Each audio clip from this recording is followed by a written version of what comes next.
David Balson, BattleTested. Going to go a little bit further in talking about nutrition and diet and different things you can do. Again, I can't sit here and tell you what your calories, what you should be taking in, different things. Without knowing you, without talking to you, nobody can do that. Nobody can just throw stuff out there and have it work for you. That doesn't happen like that. So what I'm going to do is just some basic, easy tips that anybody can do that anybody can follow.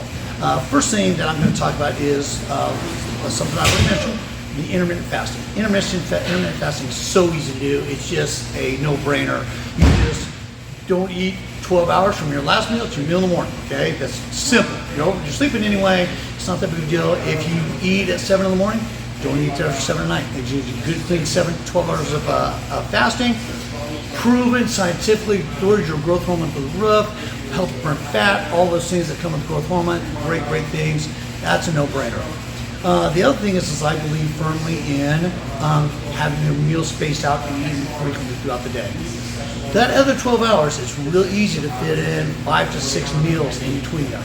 I'm a very big proponent of eating on the clock, of putting my time in just eating regular, that time spaced out between the day. Usually I eat for about 3 hours. That's pretty standard.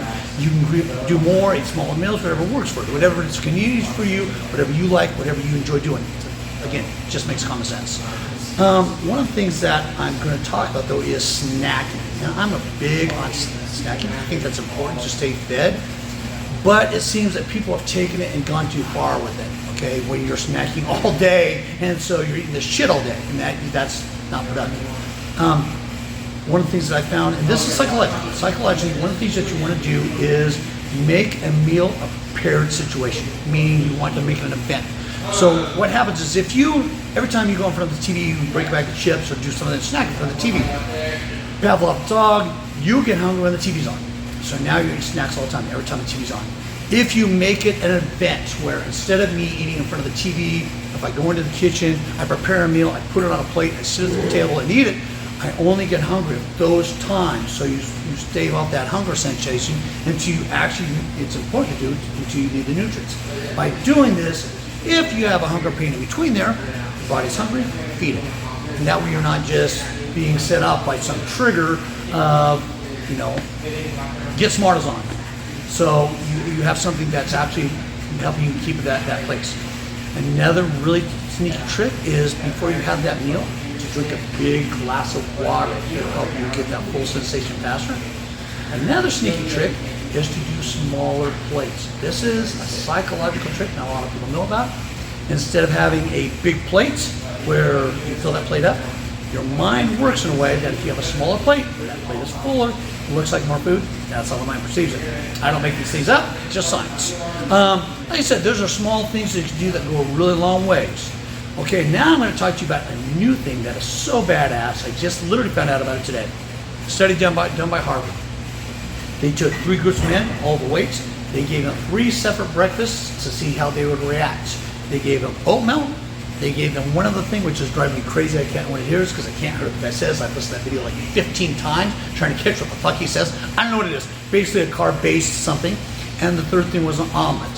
What they found was it was this old school, like, the philosophy is because you fast all night, your body's insulin sensitive. So you can take in sugars and stuff and they're used properly. Your body uses that insulin properly to do what it needs to do. And then, like I said, I've talked about it before, the 2 times you're most insulin sensitive are in the morning after a fast and after your workouts.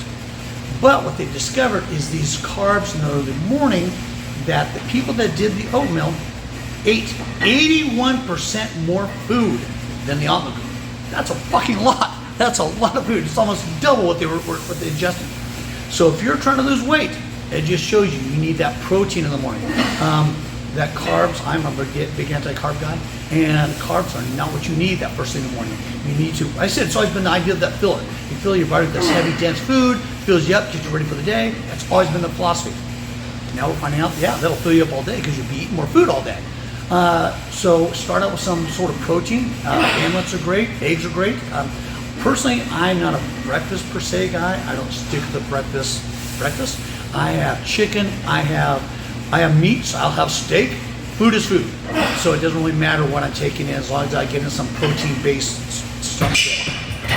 like I said, that'll go a long way. You figure if you're starting out with a regular, per se, breakfast or some kind of cereal, which basically does fast carbs, those sugary carbs, you'll get what your body needs, but you're also triggering your body to want to crave more food, and that's going to affect you further in the day. And we want to stay away from that. We want to stay as lean as possible. I think that's about it. All right, David Paulson, battle tested. Let's look good naked.